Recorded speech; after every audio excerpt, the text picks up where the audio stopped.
Lions, go break up that Brown Act violation back there. Look at that Brown Act violation. You guys are busted by Lions.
And that's how you start meeting 5,468 of the Rotary Club of San Jose.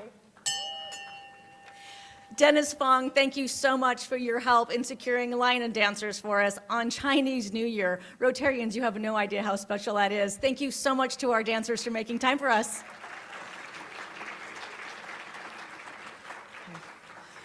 We're going to skip our greetings with Rotarians and guests, but thank you so much to the program committee for welcoming us today. We're going to dive right into our program today with Tammy Mulcahy. She's going to be doing a plastics presentation for us. Come on up, Tammy.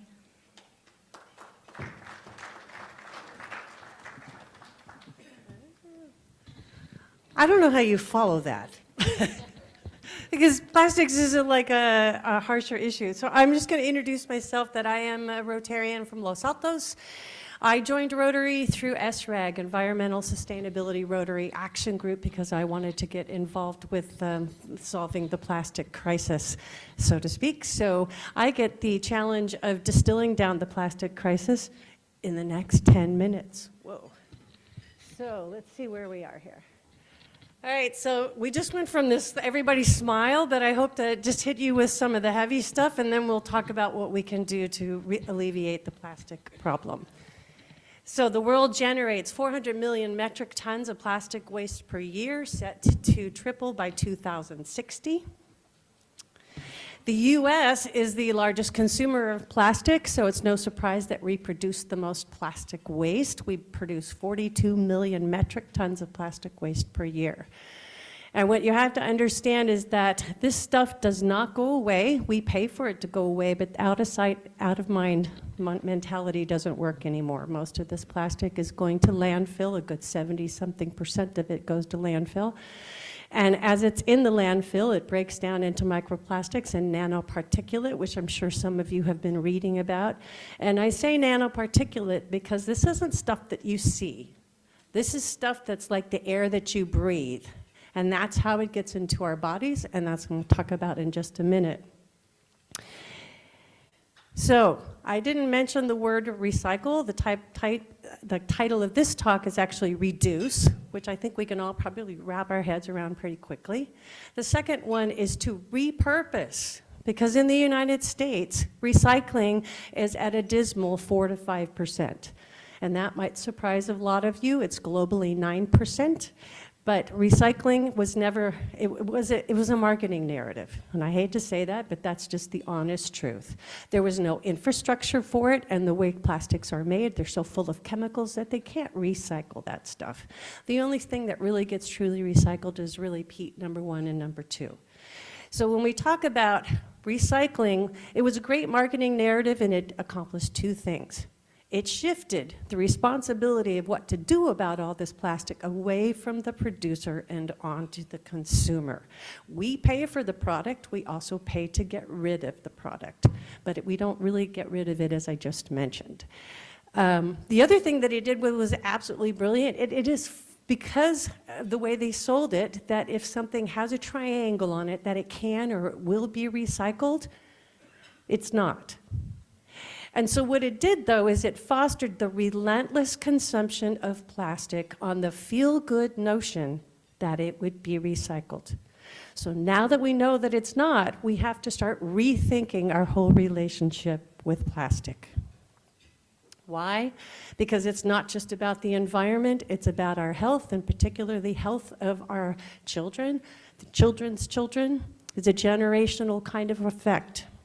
The Society of Endocrinology states many common plastics contain and leach hazardous chemicals, including EDCs, which are endocrine disrupting chemicals that are harmful to human health.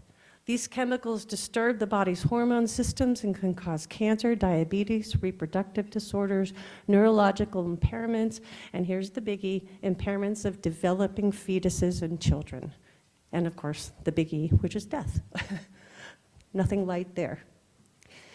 Endocrine disrupting chemicals are hormone disruptors. They mess with our body's hormone system, and that causes all sorts of diseases. Endocrine disrupting chemicals represent a health threat that should not be underestimated, especially when dealing with human pregnancy. That's the National Institute of Health.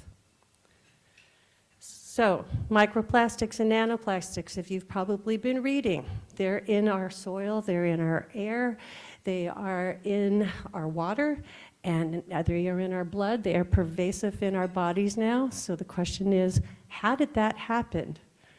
So microplastics and nanoparticulate in particular is so small, it's getting in through our gut system because it can cross through our guts and our GI systems. It's in our brains.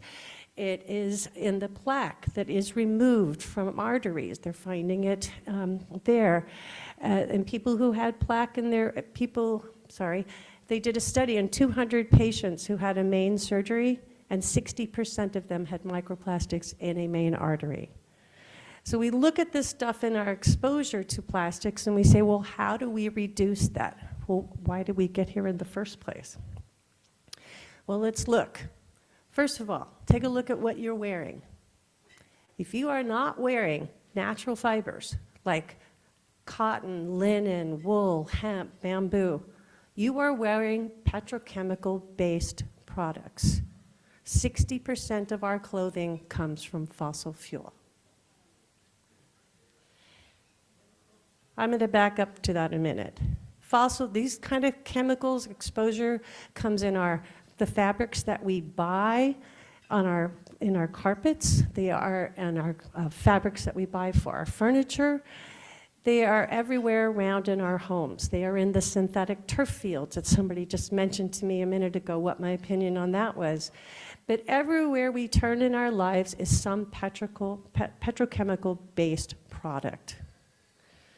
And I can't pass through the whole clothing issue without mentioning that what is also fueling this problem around the world, the problem that we don't see, is the textile waste that is plugging up canals and rivers all over the world.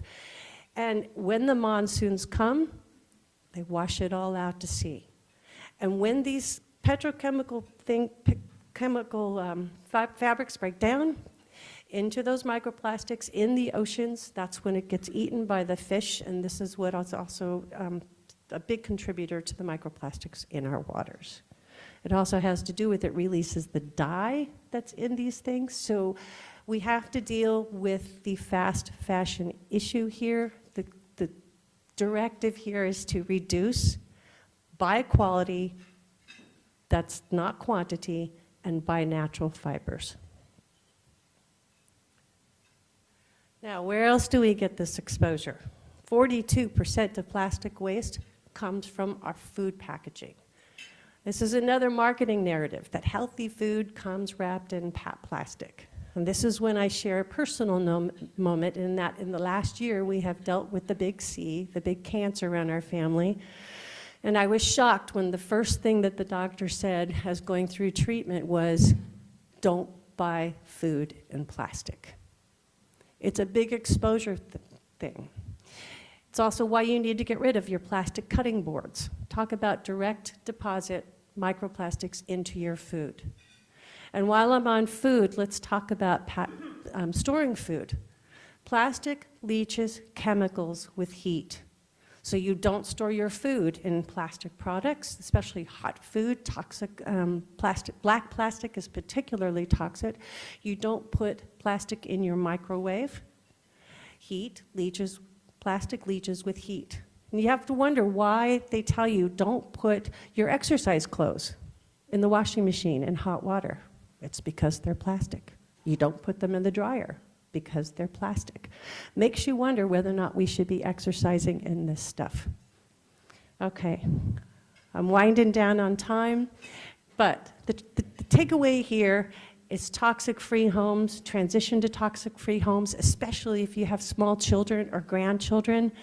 Get natural, sustainable toys. If you have fabric that is petrochemical based, just put a little blanket on the floor just to separate it from their skin.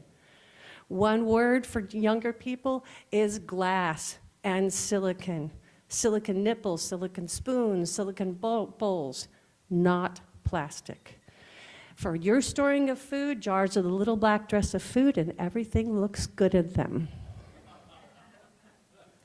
I want to just make a note about water bottles. It's now been proven over and over again how many microplastics these water bottles contain. And yeah, I'll leave it at that. There's microplastics in tap water, but they're showing that about 60% more is in water bottles. I can't progress without saying that a lot of our plastic waste is shipped to foreign countries, and it's a global crisis, and we own that responsibility. Not us alone, but the world does. So we all have to reduce. Ditch the disposables, go plastic free. I love to see you around this room, but for the most part, you all are. There is a green handbook on the SRAG website that you can look at. And my job in plastics is we are now developing recipes or shovel-ready projects that Rotary clubs around the world can implement to address the plastic crisis. Did I get it in? 10 minutes. Push it. Thank you so much, Tammy Mulcahy, and thank you for clearing your schedule. This is usually a full presentation of about 40 minutes, and she was able to speed through that. I heard you speak at the Climate Action Symposium in Los Altos, and I want to thank Megan and Sean for putting us all together, and thank you for the program team for letting me take 10 minutes of our time today to highlight this important topic. Thank you so much, Tammy. All righty, President's time. I want to give a People of Action Award to David Cohen. He led a beautiful Holocaust remembrance press conference at City Hall this last Monday. This is the 80th anniversary of liberation of Auschwitz and Bergen-Belsen. There are still Holocaust survivors within our midst, over 250 just here in the South Bay. So I wanted you to be aware of that and knowing that most of them are living at or below the poverty line. So think about that. If you want to learn more, come find me. And David Cohen, thank you for being a Rotary Person of Action.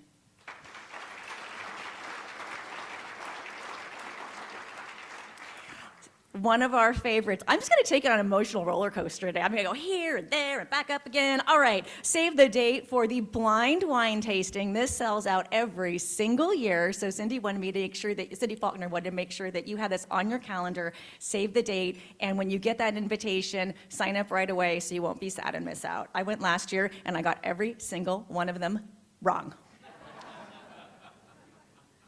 All righty. Oh, that was fast. Oh, I had another slide, but we'll get that at the end.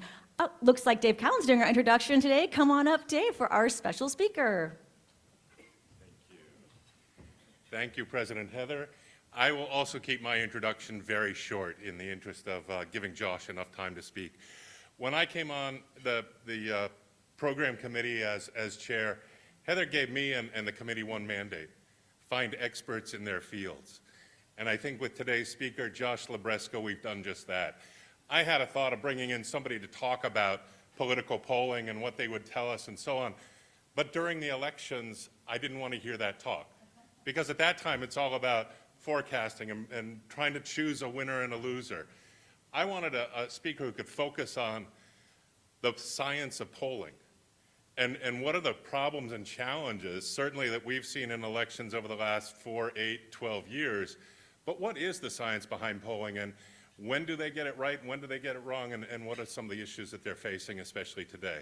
So with that, I invite Josh Libresco up to speak with us. Josh is Executive Vice President of the OSR Group out in Livermore. They are a marketing research firm with reach across 6 continents. They do business in 60 countries. Josh has 30 years of experience in doing this, and he's going to share a bit of that with us today. Thank you, Josh. Thank you.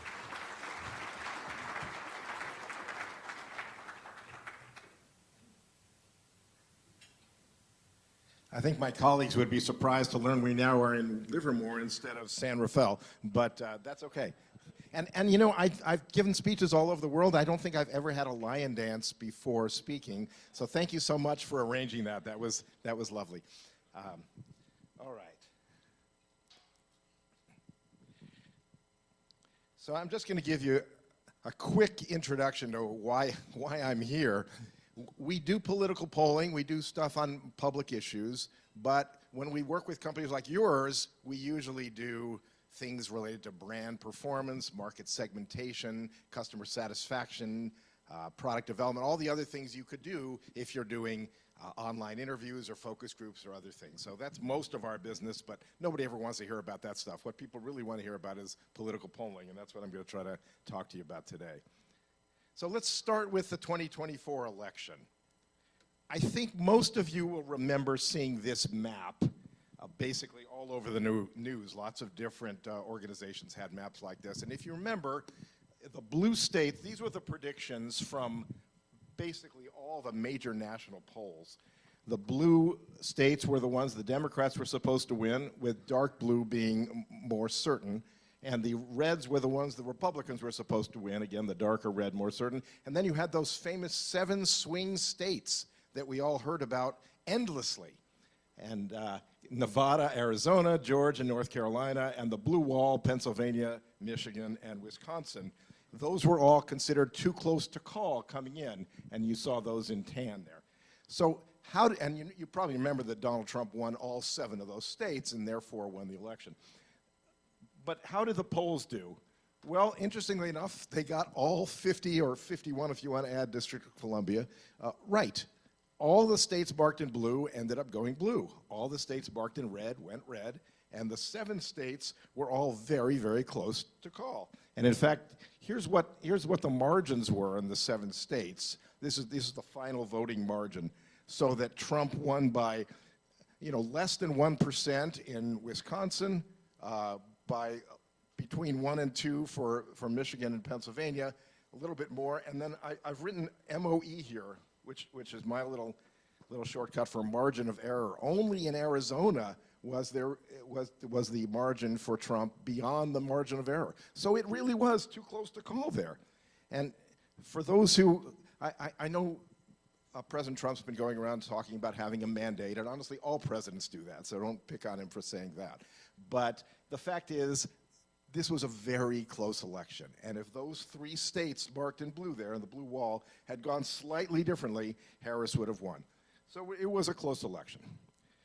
Now, what else did the polls get right? The polls predicted that Republicans would win would pick up 3 to 5 seats in the Senate to gain the majority, and in fact, the Republicans gained 4 seats.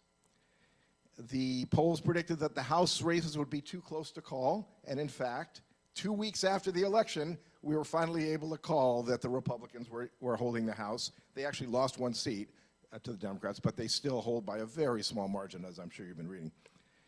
The polls predicted that Adam Schiff would beat poor Steve Garvey by about 20 points, and that's exactly what happened. The polls also called all the state propositions correctly, and if you followed San Francisco politics, San Francisco had that ranked choice election, which is a little complicated. I don't know what you do in San Jose, actually, but in San Francisco and in Oakland, they've been using ranked choice. It's a little harder to predict that because you have a multi-stage election as votes are reallocated. But the pollsters got that one right, too. So I realize we've had some problems in the polling industry, and I'll talk about that, but 2024, the pollsters did pretty well. But with that said, there are a couple other things that the polls could have done a lot better on.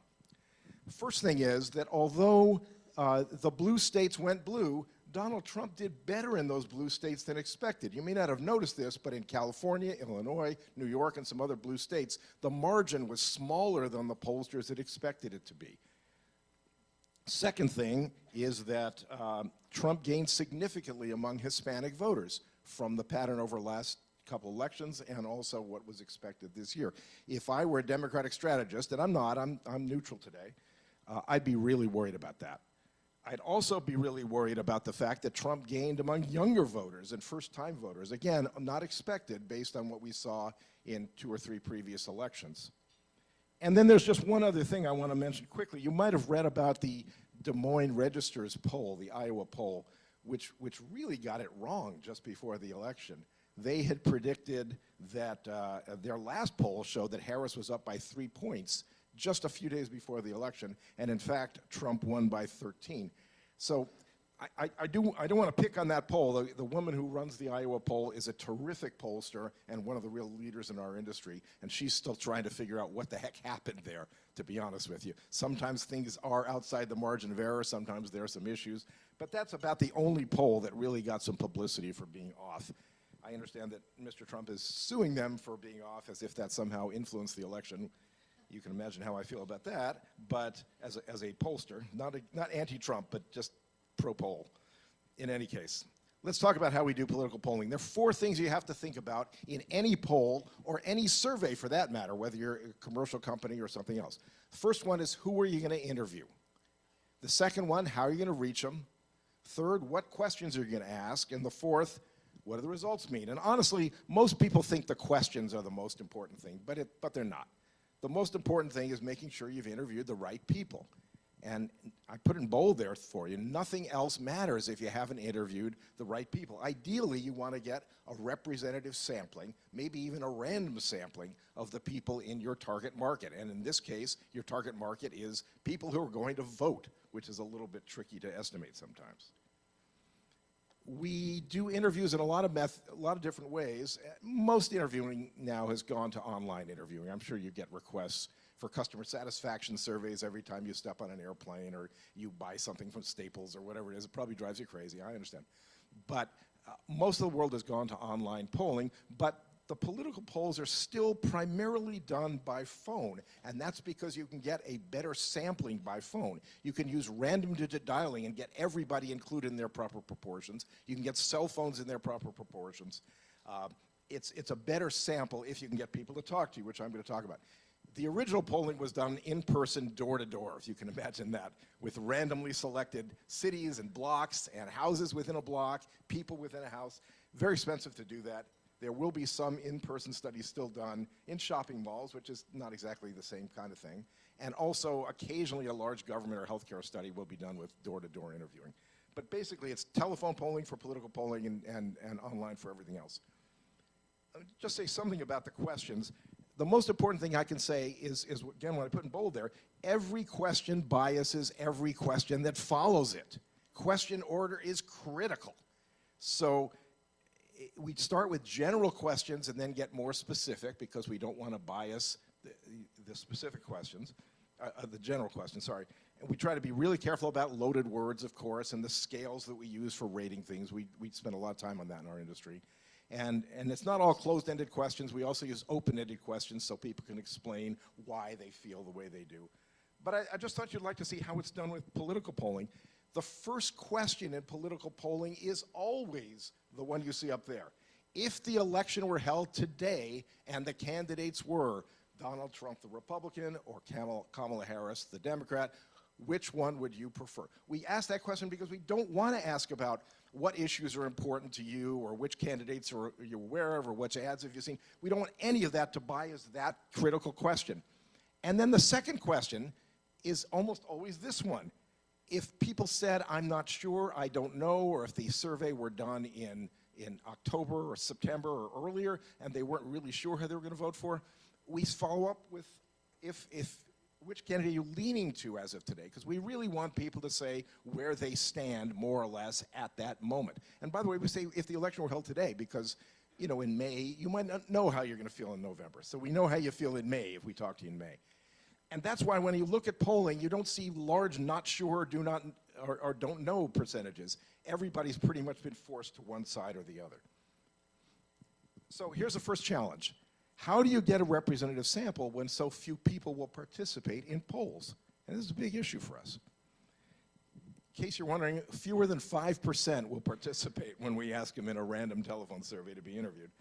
And about 80% of the people we reach are reached by cell phones, and I'm sure all of you have cell phones, and you all know that you can screen your calls without too much effort. So it's really hard to get people to participate. And if you have a statistical bent, the most important thing about that is that the percentage of people who don't participate is not spread equally across the population.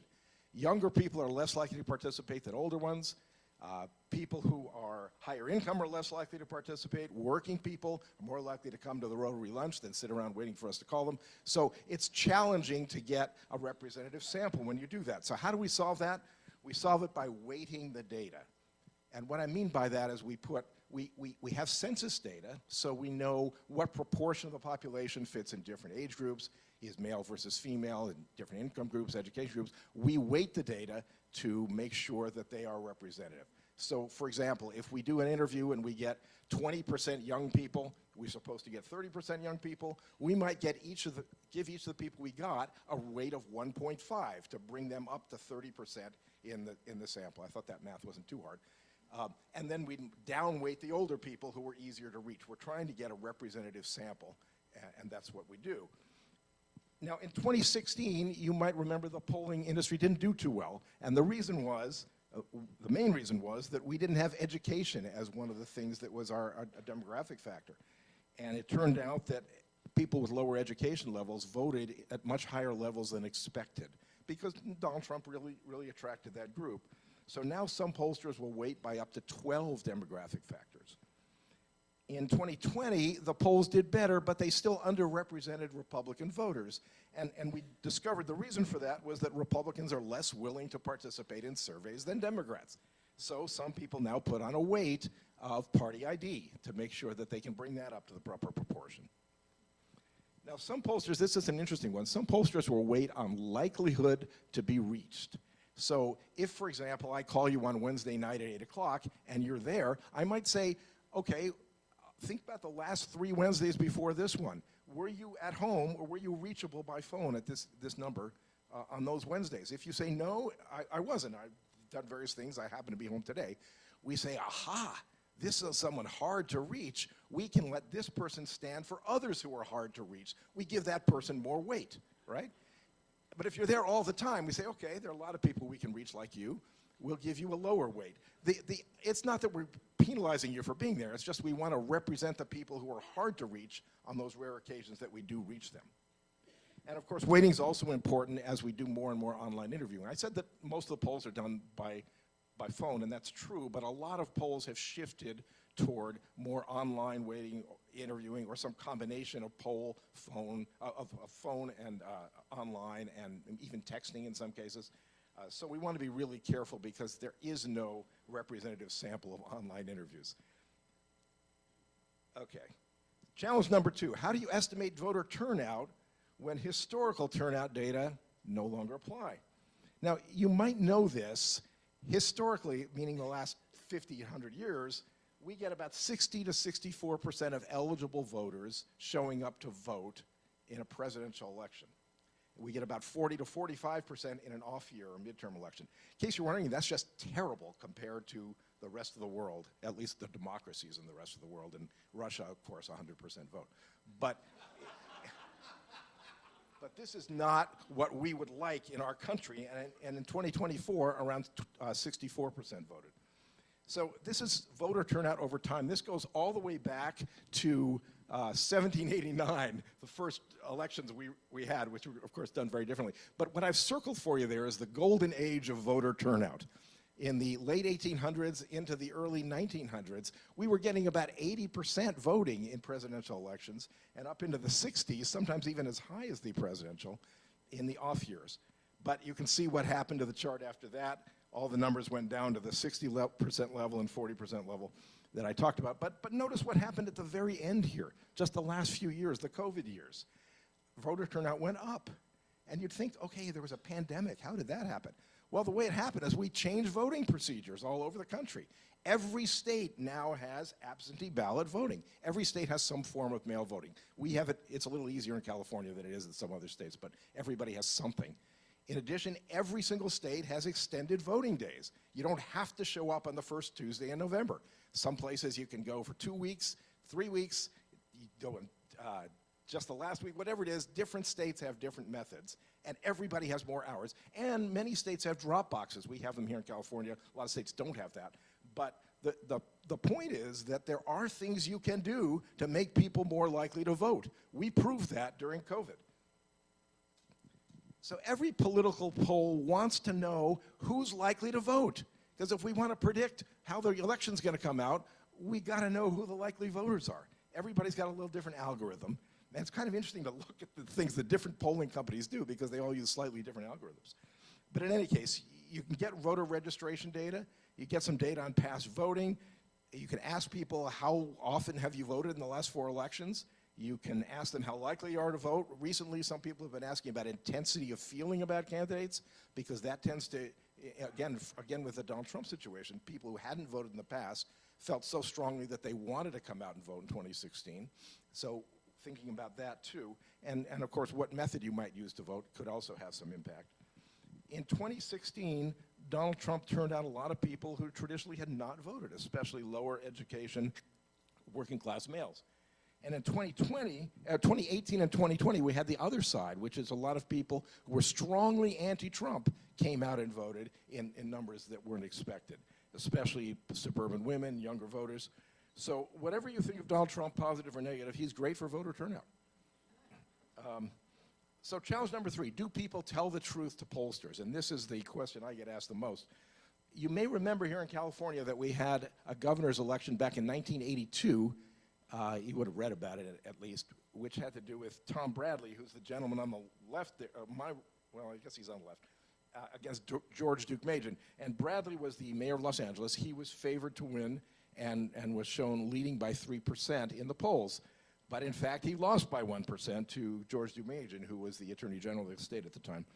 And the question was, were respondents untrue to pollsters? Were they not saying, I'm not going to vote for that black candidate? I'm just not going to be honest with you in my poll. The same thing happened in Virginia in the late 80s. They call it the Wilder effect in Virginia because it has to do with their candidate, Douglas Wilder, who was shown ahead by about 9% just before the election. He won by less than 0.5%. And again, the question was, were people lying to pollsters? Well, the fact is, a lot of work was done on this and found that, yeah, people were not telling the truth about their willingness to vote for a black candidate, in the 80s at least. Now, we found that that's pretty much past. It didn't affect the Obama elections. It didn't affect a lot of state elections. So that's a great thing. There may still be people who say, I won't vote for a black candidate, I won't vote for a woman candidate, whatever they might say, but at least they don't lie to the pollsters about that. They say, this is who I'm voting for. So that's helpful for predicting elections, at least. Now, a similar thing happened with Donald Trump.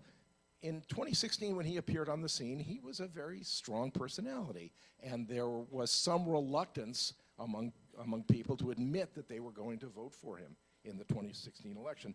So the question was, would these shy Trump voters screw up our polling once again? And I'm trying to advance here. In fact, it does seem to have happened in the primaries in 2016. When Trump was first appearing, he would do better in every single Republican primary than the polls were showing. And that's because people weren't willing to admit that they were, Republicans now, weren't willing to admit that they were going to vote for Trump. Once we got to the general election, however, once Trump was nominated, that was not a problem. At that point, people said, yes, I'm voting for him, or no, I'm voting for Hillary Clinton, whatever. And in 2024, and 2020 and 2024, we found that Republicans are less willing to participate in polls, which I mentioned earlier, and you got to put some weights in for that. But there's no evidence that they're lying to pollsters. So that's encouraging. So just to wrap up, how can you tell if a poll's a good one? Well, first of all, accurate predictions are good. If you look at what the polls have done over the last 10, 15 years, if they're close to getting it right, that's obviously a good thing. But even more than that, look for transparency. The good polls will tell you how many interviews did they do, how was the interviewing done, how did we reach people, what was the question wording, what was the question order. The good polls will do all of that. And the not-so-good polls may not do that, so be suspicious if you can't get that. You may have to click around a little to find those details, but they will be there. And what can you do? Well, of course you can vote. Probably most of you do. But the fact that our voting is so low in this country is something we all ought to think about. And then the other thing you can do is if you get a call from a legitimate political pollster, I hope you'll be willing to share your views. Most people are not, but it's very helpful, especially in political polls. So that's about all I've got. If you have more questions, this is how you can reach me by email or by phone. Thank you very much.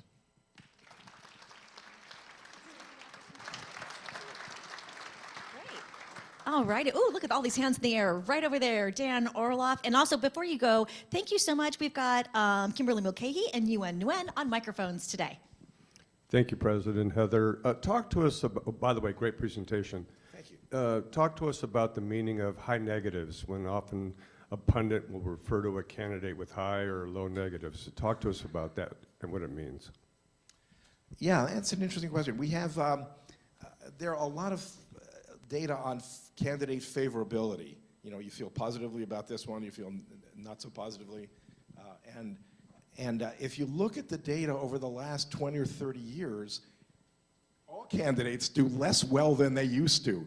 People are more critical of political candidates of both parties, perhaps for good reason or perhaps because we're just all kind of cynical and upset about how negative our politics have become. So, you know, most of the time a negative means now, I'm not in that party. people don't seem to look at the candidates individually as they did before, at least across parties. They just assume if you're a Republican, all the Democrats are evil, and if you're a Democrat, all the Republicans are the devil's spawn, and you just won't really consider other candidates the way you did. Partisan voting is way up over the way it used to be. So negatives to me mean are a function of which team you're on as opposed to your view of that candidate.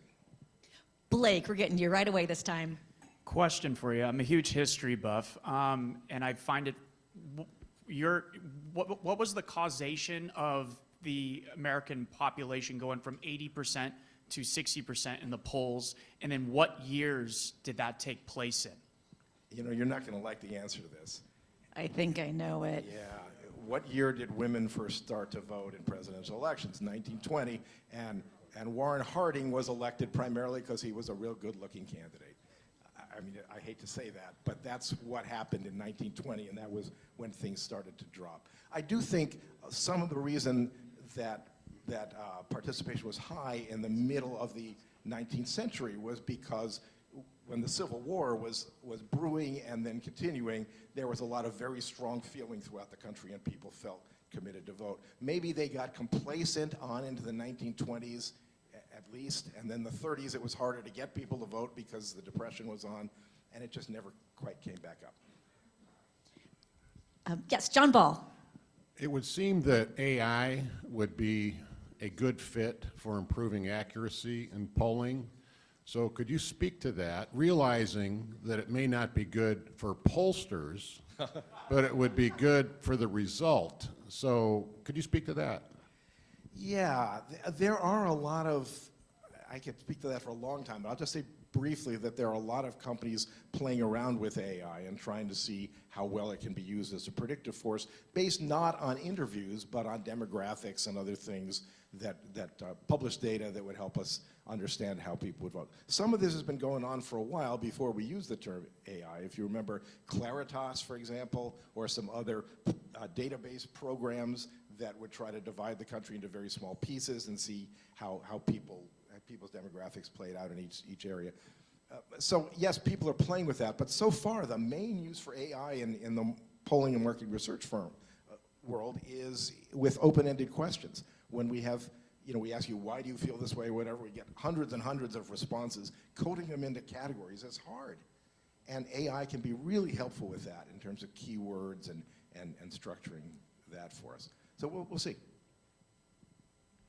Oh, Tim McGill, our president-elect. Yes, good afternoon. I really found this very interesting. I find pre-election polling both fascinating and entertaining. Aside from that, what are the practical reasons for doing all this polling? Yeah, the sad thing in our industry is, on the one hand, everybody gets interested in polling before an election, and those of us who sit there in the background playing with data feel excited that people care what we have to say.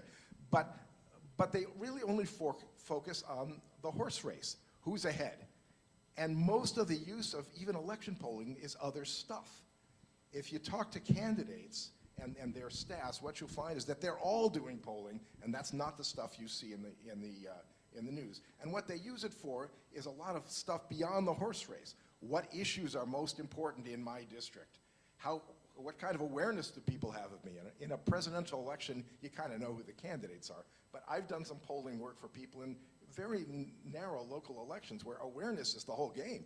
People don't know who you are, they're not going to vote for you. So there are all kinds of uses for polling aside from the horse race that are very useful to candidates and such. As for the horse race itself, it's fun and interesting to watch. I think the most interesting thing is to look at trends, not the polling on that day. So if somebody's moving up or moving down, you can kind of look at the connections. I do a longer presentation about this kind of stuff. In fact, I did one for the Commonwealth Club just before the election. And it was fascinating to see what happened when Biden changed into Harris on the Democratic side. What happened when someone took a shot at Trump? How did that change the polling? What happened when the conventions happened? Usually there's a big convention bounce in polling that you see. It didn't really happen this year because we kind of already knew who the candidates were, and the bounce came when Harris came into the race as opposed to when the convention gave her a lot of publicity. So looking at polls over time is more interesting to me than looking at it on any one day. That's great. Tim? Yes, thanks for your presentation. You mentioned that the Trump voters, 4% of the Trump voters are no longer lying to the pollsters, and how then do we account for the fact that Trump did better in the blue states than the pollsters thought he would? Well, when I say did better, I don't mean that he did 15 points better. It wasn't that dramatic, but it was a consistent trend in all of the major blue states. And I think there are a lot of ways you account for it. And part of that goes to open-ended questions. Part of it goes to how people felt about different issues. You know, if you look back at the election, obviously the personalities of the candidates are important, but the issues that were most important are the issues that lined up with what Trump was talking about. When he was talking about inflation, yeah, if you look at the numbers on inflation, inflation wasn't bad near the election, and unemployment was down, and economic growth was up. There are a lot of indicators that were very good for the Democrats, but there's no doubt that prices are higher than they were 4 years before, and Trump and his team, to their credit, talked about that a lot and got people to focus on that. Similarly, on immigration, I could give you a lot of opinions about immigration, but it isn't as bad as Trump said, but Trump talked about it so much that it became the #2 issue for everybody after inflation. Now, the absolute winning issue for the Democrats was the abortion issue, but if you look at where it ranked in terms of reasons people voted, it's not in the top 2, it's probably not in the top 4. So I think, you know, again, whatever else you think of Donald Trump as a leader or a president, he's a great marketer. And he and his team focused on the things that would help them to win and beat us over the head with them over and over and over again. There's a wonderful little thing that I'd love to show you that Gallup did a few years ago that was a kind of a word cloud of what you thought of first when you thought of Donald Trump, what you thought of first when you thought of Hillary Clinton. And if you looked at in the 2016 election, if you looked at that, you'd see that there are 3 or 4 words that come up over and over and over again for Trump, whereas Clinton had about 20 different words in different places. If you focus on a few things over and over, it makes a big impression and tends to move the needle. Fascinating. Matt Bell. Good afternoon. Thanks for your presentation today. I'm really interested in this 5% that you've talked about that are the ones that actually respond to polls. I mean, I think first, why are Republicans less likely to actually respond to a poll? That's kind of number one. But then on the 5%, is there a typical demographic or makeup of that 5% that actually do respond to polls? 'Cause it'd be interesting to take a poll in here right now, like how many of us actually respond to a poll when reached out to? I'll tell you a funny little story. George Gallup Sr., the one who kind of helped build the polling industry through the 1930s and 40s and such, was giving a talk once, and a woman said, "Mr. Gallup, I know you guys are doing all these polls. I've never been interviewed." And he said, "Well, you know, the polling industry is new. Your chance of being interviewed is about equal to your chance of being hit by lightning." And the woman said, "But I have been hit by lightning." So the 5% tend to be people who like responding to things and like being helpful and have time to be helpful. I'm sure when you get questions, customer satisfaction questions after you do just about anything, you're more likely to respond if it's an organization that you really like or an organization you really hate that screwed up with you, right? You probably won't answer one of the airline things unless you had a problem on that flight. And so you tend to get some extreme people who are willing to respond, and also people who are available, which is why the demographics are a little screwed. Go with Ed, and then if we have time, then we'll finish up with Mark. Go ahead, Ed. With regard to the shift from phone polling to online polling, I'm curious if you could talk a little bit about the shift in accuracy, because I'm wondering if that's a thing. It absolutely is a thing. Here's the challenge.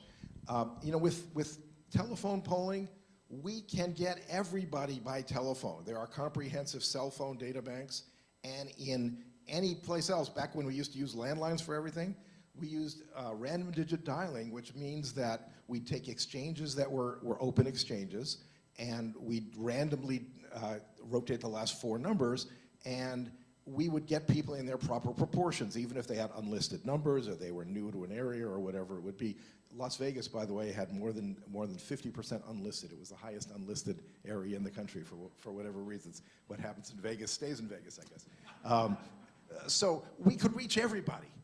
And if you're trying to do a representative sampling, everybody has to have what we in the statistical world call a non-zero probability of being included. If we're not getting you at all, we can't really put you in our calculations.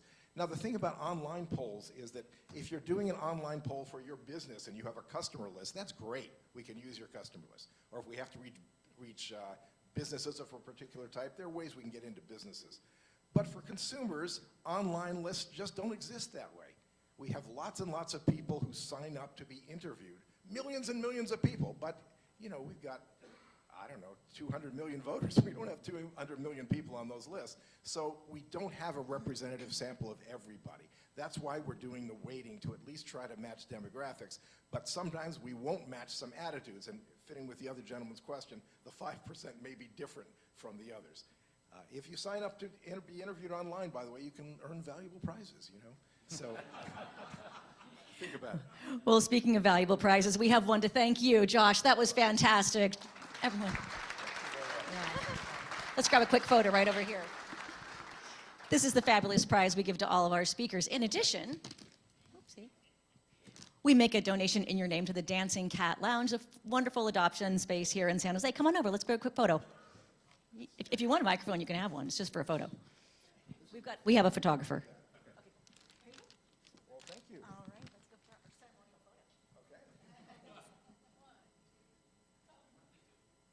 photo. Gong hei fa choi. Thank you so very much. Thank you. Emily Robin, come on up. You've got a quick announcement for us. You've got some winners, don't you? Use this one. I have a very quick announcement. Perhaps you noticed that the program committee was the greeting line today, and at the very end of the greeting line, there was a little table inviting you to make suggestions for program speakers or topics.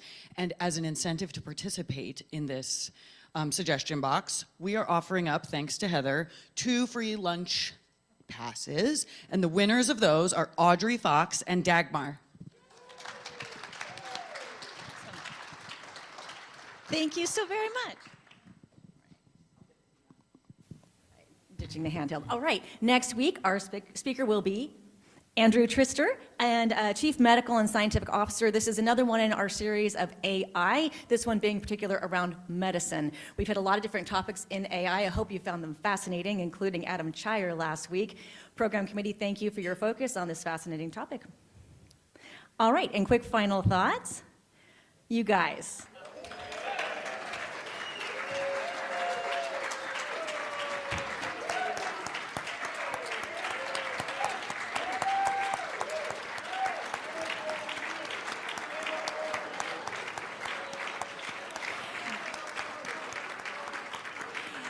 If you don't know what that means, that's a standing ovation for Carl Salas getting the District 3 appointment to represent for the next several months and not wearing his Rotary pin. The standing ovation actually kind of amplifies the fee, so we're going to talk about that. Thank you, Carl, for your service, and thank you, Lion Dancers, for preventing that Brown Act violation with Pam Foley, Michael Mulcahy. Carl's here. I don't think David Cohen's in the room, but hopefully he's online and oh, he is here! Oh my gosh! Oh, so exciting. Got to get those dancers back. All right. Oh, is that it? Is that all I got? Okay, those of you who have red envelopes, who bought your lunches today, get those out. There are scratchers in there, and I want to see what a lucky year we're having. Go ahead, scratch them off. Go ahead, go ahead. I want to thank Scott's Seafood for putting together our special Lunar New Year menu. Thank you so much. That was fantastic. Yay, Scott's Seafood, thank you. All right, any winners so far? All right. Jay Ross, you're waving. Did you win? No, he didn't win. He's just gesticulating. All right. Okay. While we're here, Yuen, do you still have a microphone on you? Oh, shoot. I wanted you to tell us about your beautiful outfit and what that means in our community.